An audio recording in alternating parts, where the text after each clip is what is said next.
Hey tea heads, this is Don from Mayleaf. In this video, Old World versus New World tea. In this video, I'm going to be sampling a Thai tea with my brother, and we're going to be discussing the differences between Old World and New World tea. This video is going to go under the tea masterclasses, drinking with friends, and sample tea tastings playlist, a triple hitter. If at any point in time you enjoy this video, then please give the video the thumbs up. The more thumbs in the air, the more tea videos are going to come your way. And if you haven't subscribed to our YouTube channel yet, then join our tea head community and go click that button. I am in Bangkok with my brother Han. Welcome. Say hello. Hello YouTube, it's been a while. I've been watching all your YouTube stuff online for like the past long time now.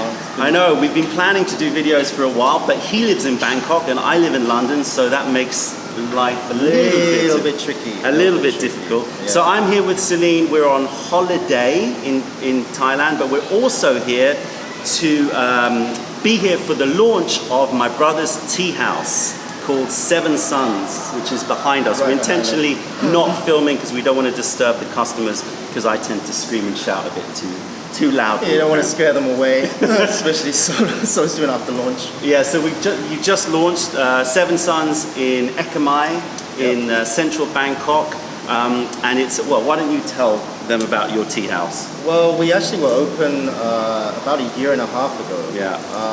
But it was just a small kind of open bar. We couldn't really express ourselves in what we wanted to serve fully.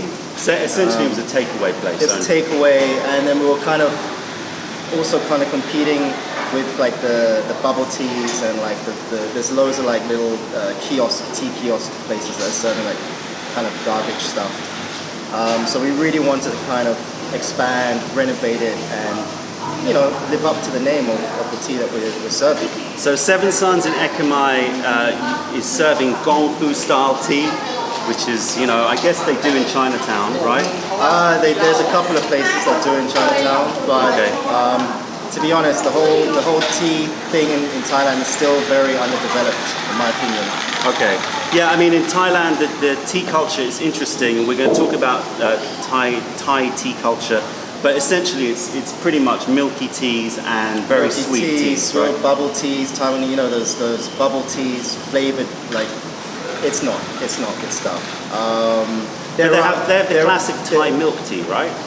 Yeah, they do have the classic Thai milk, and it's tasty, but it's full of colouring. Yeah. So do you know the story about why it's full of colouring? I don't know. Okay, so for those of you who've had Thai milk tea, it's very sweet, and is it with evaporated milk? Condensed milk and evaporated. Condensed milk and evaporated milk. And it's basically a Ceylon tea, it's a Sri Lankan tea, Sri Lankan black tea, and it originated from the British coming to Thailand, drinking their black tea, and they would serve the tea to the masters, and then they would take, the Thai servants would take the spent leaves, and remember this is Western style brewing, right? So they brewed it for 3, 4, 5 minutes.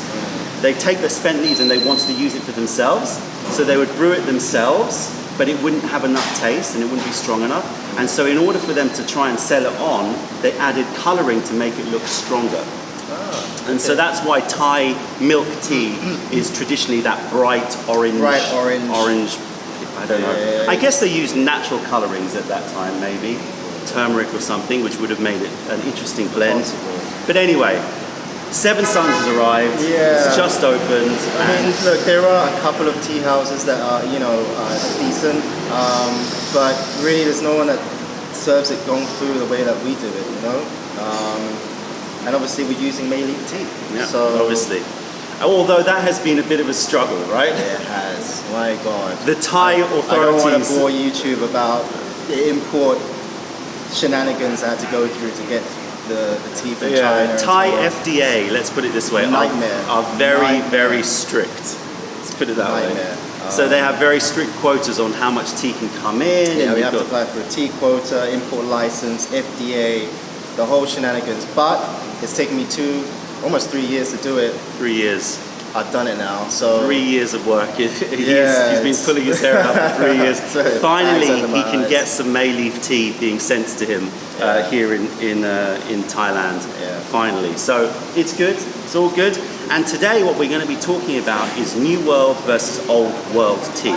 And I just want to kind of have this brief discussion. It's something that I've wanted to do, and it's perfect now that I'm in Thailand to actually do it.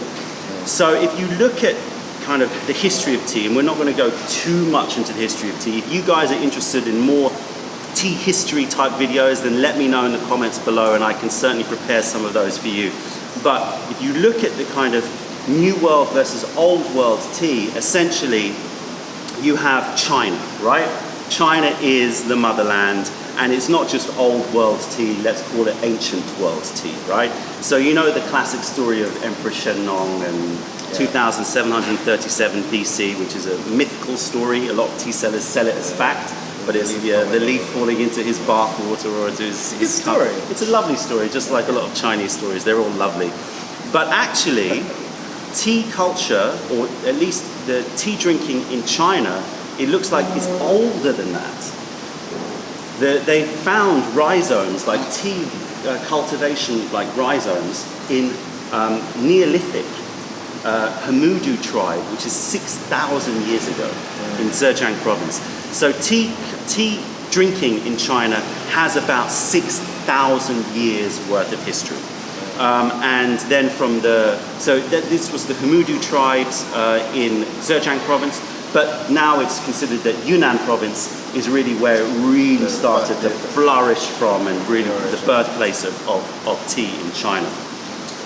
And don't forget, we'll get back to it, but Northern Thailand is like a stone's throw away from Yunnan province, and the mountain people of Northern Thailand are very close to those tribal people, mountain people in Yunnan province. That's why it's a really fascinating part of the world. But so Chinese tea culture has about 6,000 years of history. The next oldest is probably Japan. That has about 1,000 years worth of history, from the monks taking the seeds from China to Japan and propagating tea culture there. So I would consider China and Japan to be old world. I mean, if you compare it to wine talk, right, it's the kind of France and Italy's of wine growing. So China and Japan are old world, and China is ancient world. And then you've got what I call New World teas, which are things like Taiwan. Taiwan has about 150 years worth of history, so that's a massive difference when you think about it. I know that people, Taiwan tea is very well established, and people might think Taiwan, you can't call Taiwan New World tea. But when you compare 150 years to 6,000 years, it's a vast difference. We're talking about probably maximum 3 or 4 generations of tea growers in Taiwan versus over 100 generations of tea growers in China. So there's a lot more knowledge that has been passed on. And Thailand now is New World. Well, okay, so Taiwan is 150. India and Sri Lanka is about 150 as well. It's the British, the British that brought tea from China. It would be like longer than that. No, 1800s, so 19th century, that's when tea started to really happen. So 150 to 200 years worth of history in Taiwan, in India, in Sri Lanka, in places like Vietnam, which again is very close to this part of China, right? They have a long tea history, but actually in terms of like tribes and stuff growing tea and drinking tea, but in terms of a tea industry, it's about 130 years old, something like that. Then you've got places like Kenya, which is about 100 years history. Russia has got a history, Georgian tea, that's about 150 years worth. I consider all of those New World. And then you have what I call, I don't know, what's beyond New World, infancy tea, let's say. Infancy world tea. Thailand has about 30 years of tea growing history, where it's actually being grown properly for industry, not just very, very, isolated tribes growing it, but actually being grown properly. Has about 30 years. There are some nice, I've been up north, and you can visit like some of the tea farms, and what they do is they usually do like a tea cafe on the farm, so you can like have cake and you can drink the tea, and it's more of the kind of experience of it rather than the actual quality of the tea. Well, so this is what's interesting. So Thai tea history it started around the 1960s. So what happened was that during the Cultural Revolution, the Chairman Mao's army was fighting Chiang Kai-shek's army, and part of the Yunnan army of Chiang Kai-shek's army, like fighting, were being beaten by the Mao's army, and they moved over into Burma. So the Yunnanese army, they became isolated, and they moved into Burma, and then they got driven out of Burma to northern Thailand by the army. So they then settled, and the Thai government or the Thai royal family allowed them to settle in northern Thailand. So you had these Yunnan people who had a real rich tea growing history, settling in northern Thailand, very close to where, the motherland, the birthplace of tea.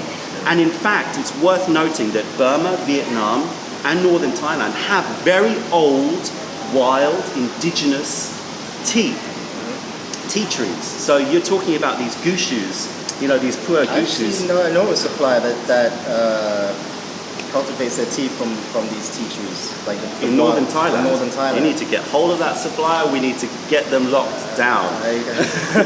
Okay, so this is after camera. We're talking about that. But basically, Vietnam, northern Thailand, Burma, they have really old tea trees.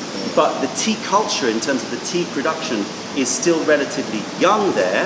Again, we're not talking about isolated tribes, but in terms of a concerted effort. And most of the influence is coming from Taiwan.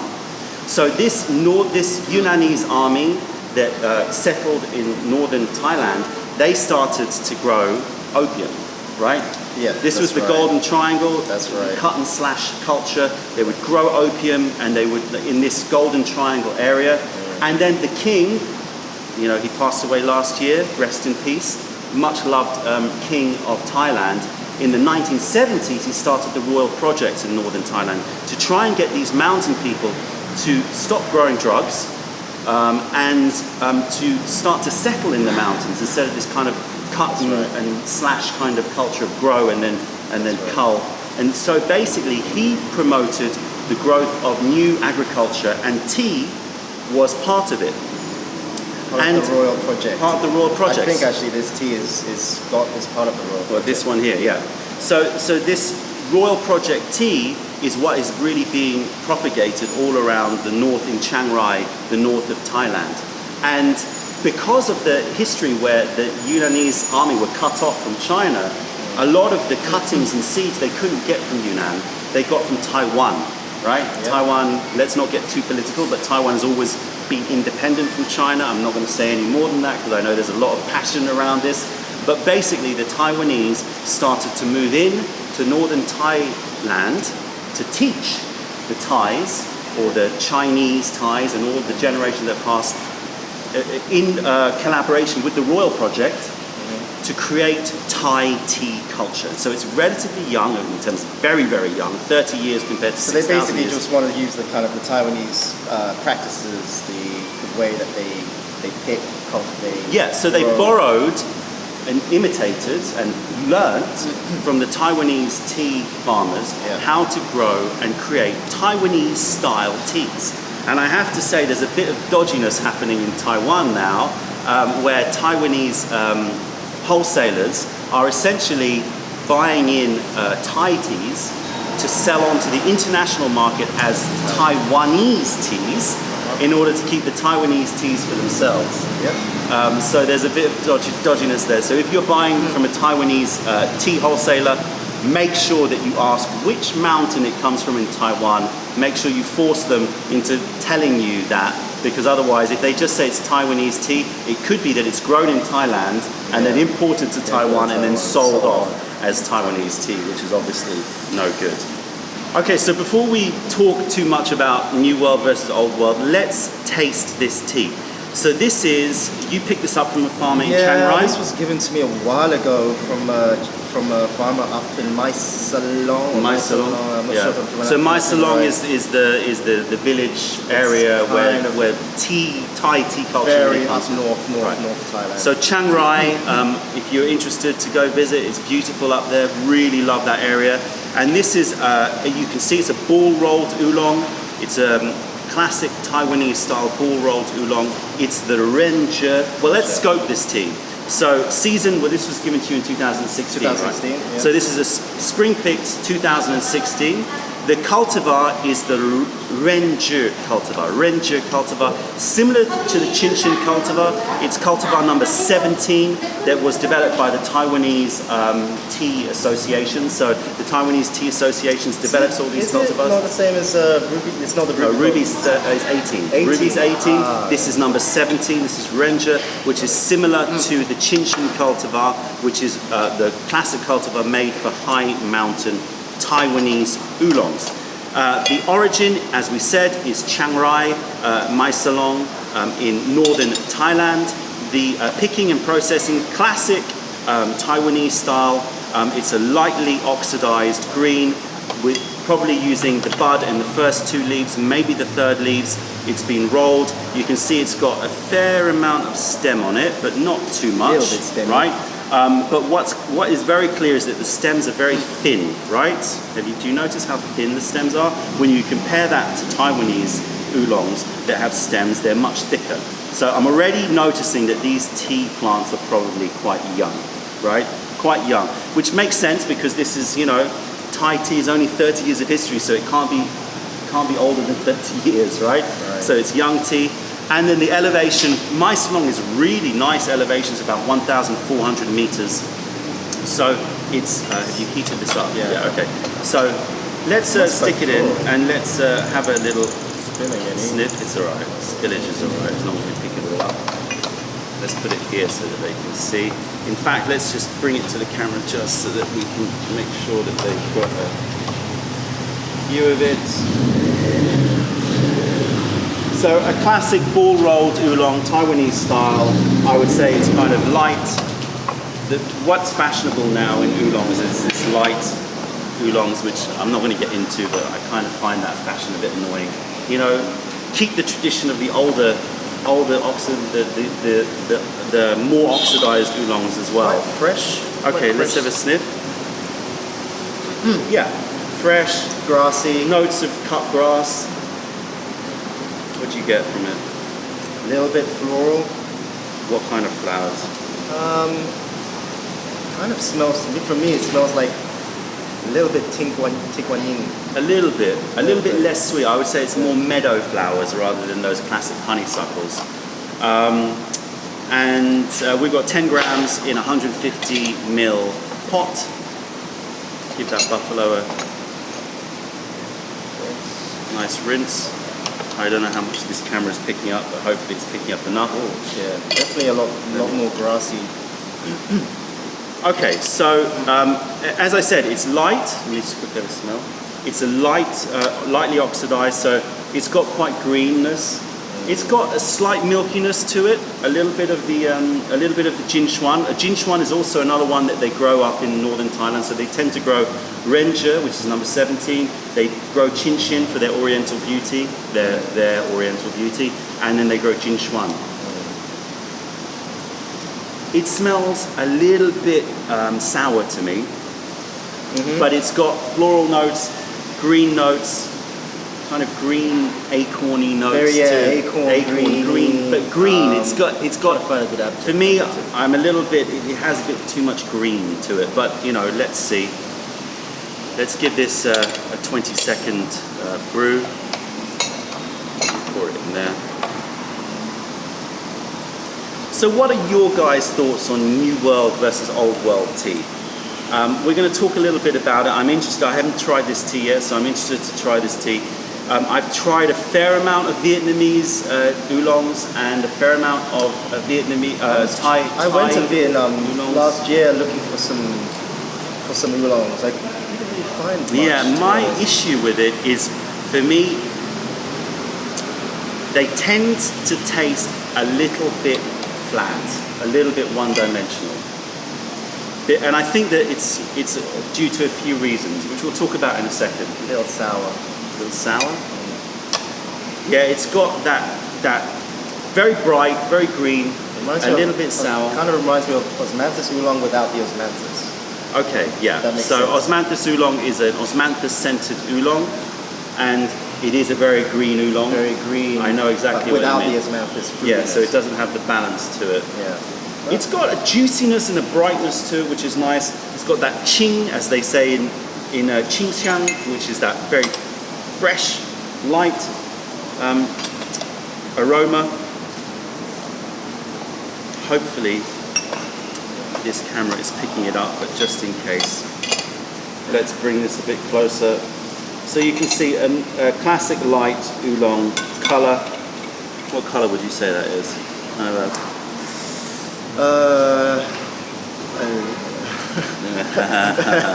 I didn't want to say that word. Okay, I see what you're getting. Let's call it a kind of light golden apple juice. Golden apple. Okay, right. Cheers, everyone. Cheers. Thai tea in Bangkok. Life doesn't get much better.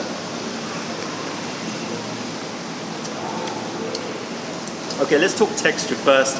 It's very light, right? Texture's light. It's not thick at all. It's very little in terms of... Not much body there. Not much body. Quite dry, quite astringent. So it leaves my mouth, even on one sip, quite dry. A little sour. Again, same kind of notes I was taking up from the aroma. Very kind of grassy, acorny. But yeah, very... For me, a little bit one-dimensional. You know when you kind of bite into something that's a little bit unripe, like an unripe plum or something, and it gives that sour, slight dryness, right? Yeah. It has that going on. And I don't think it's going to be improved by brewing it stronger. We're using close to boiling water, 95 degree water, which is about 205 Fahrenheit. Look, I think like this, actually this one maybe iced. Yeah. Just as a very kind of quick, like refreshing, pure iced. I don't know. It's got, so it does have the beginnings of a decent oolong. In that it's got floral notes, it's got a slight fruity note to it. But for me, the processing, I wish that they had oxidized this for longer. Because it feels like the tea is too young to try to do this to it. It feels a little rushed. It feels a bit rough and a bit rushed. It doesn't feel like I think that they've done exactly what they set out to do. Yeah. But this is what I mean. I think that they've tried to imitate this very green, very fashionable Taiwanese green oolongs, high mountain green oolongs. They've got the right origin. They've got, in terms of the right elevation. But the plants, I don't think, are old enough to be able to have enough of that richness. It's just missing that complexity, right? And so this brings me on to my issue with New World teas. Let's get something very clear. I'm going to put the disclaimer out here. I love Taiwanese oolongs, okay? I love Taiwanese oolongs. I love Taiwanese oolongs. I think that they are immaculate and beautiful teas, right? I've said it. My issue with New World teas is that New World teas, and you can imagine that it's been, New World teas, because of the fact that it came about during the Industrial Revolution, right? Around the 1800s, right? Taiwanese teas, they have a very standardized approach to manufacture. And what that means is that you have a very high quality level, right? In terms of the average, I would say that the average of teas from Taiwan are very good teas. Very good. My issue is, so you've got very high, good, average teas. My issue is that because it is very standardized, their approach and their production methods, you can lose something of the kind of character and the kind of uniqueness that you can get from the really old world teas. So the Chinese teas especially, where you might search around China and find a lot of duds, right? A lot of poor quality teas. But when you find the good, really good stuff, it's like, it just blows you away. It's something really, really special, really unique. And and this is a perfect example. You've got a tea here which is following a very clear process. You can see the quality of the leaf, you can see the quality of the production, you can see that they've gone through a very standardized processing. And every time I've tasted Thai teas, I get the same feeling that they've done everything right, but because it's a standardized approach, it's been very difficult for them to go off-piste a bit and do something a bit different. And I wish that they were using those old world teas, tea trees that you've got a contact for. I'm really excited about this contact for gushus, because you know if they're using it and they're producing it in a different way and they're not just following this standardized approach, then they might come up with more interesting teas quicker, right? Because the obstacles that are facing these new world teas, especially these real infancy world teas, right? Well, there are a few of them. The first is experience, right?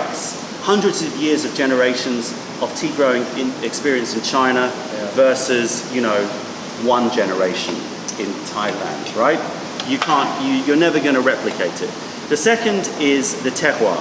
I'm sure the terroir in northern Thailand is excellent, but it's, you know, it's difficult to know.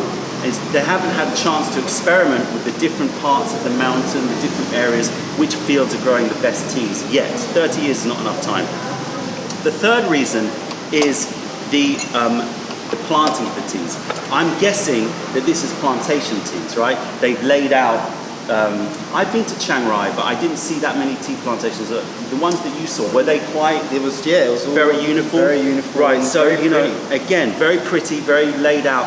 But what they're doing is cultivating for speed rather than the kind of old world, which is these are tea trees that have grown. And as I said, tourism as well. It's a big thing for them to go, people to visit their tea farms and have a little tour around. It's, okay. You know, so these tea plantations and New World teas across India and Taiwan as well, you know, they've got these kind of beautiful plantations, but because it's grown in that way and it's not grown in a more kind of wild way, the tea plants are growing quicker. They're younger tea trees. That's the fourth reason is that they're younger tea trees, and so they're not going to have. I mean, the roots on this. I think that's a big factor. Huge factor. They're just very young tea plants. Very young, and you can see the stems on here. I know that it's a little bit of a, you know, a bit random, but the stems on this are very thin, even when you compare it to Taiwanese teas. And okay, very thin and very soft. Very thin, soft, very delicate.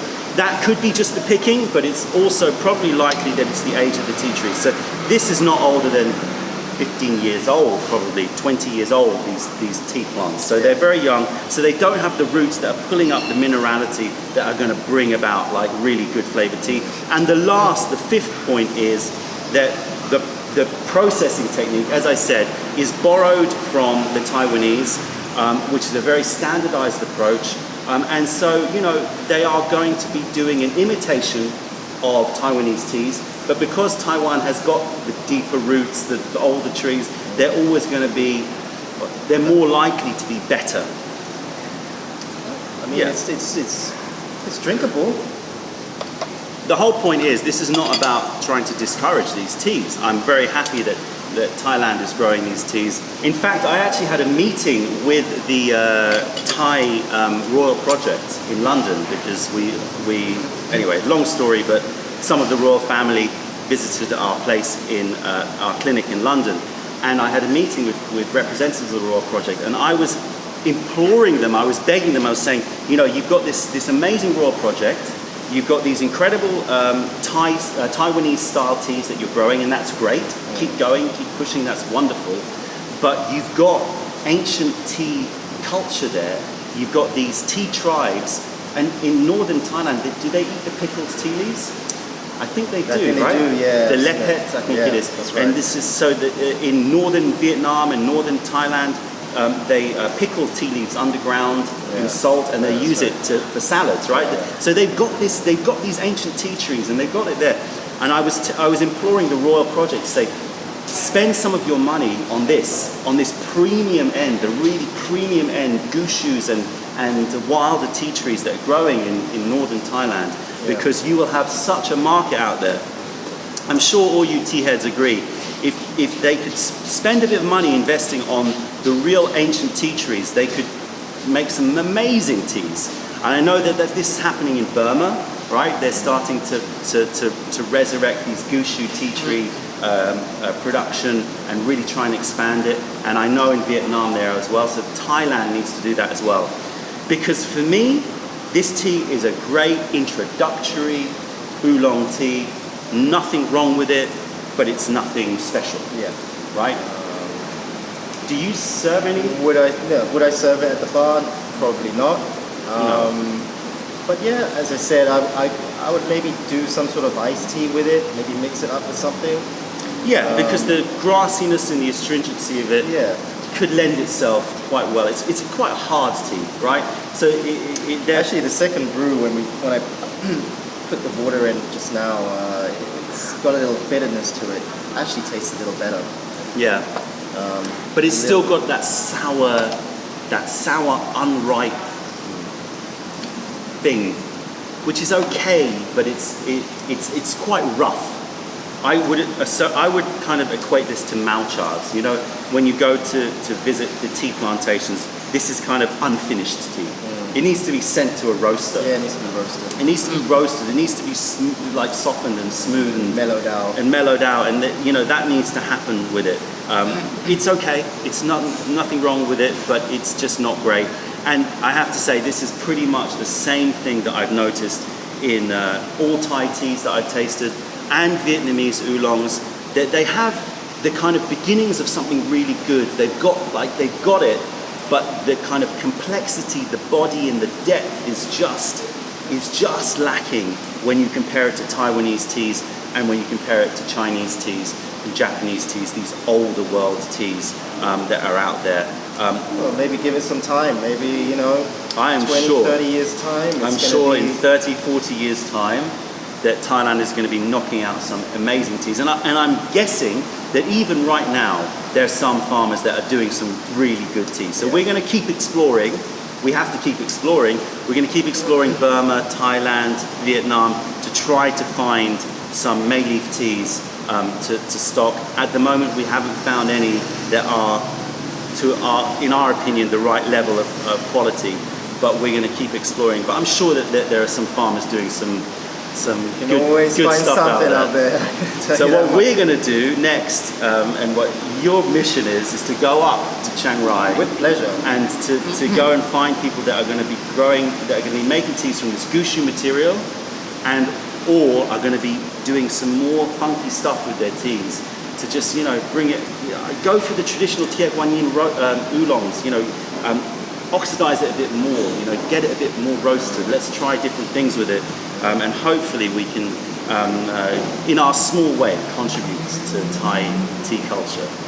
I mean, as I said, I know a guy that does make tea from the wild tea trees up in. Yeah, I can't believe this is the first time you've told me this.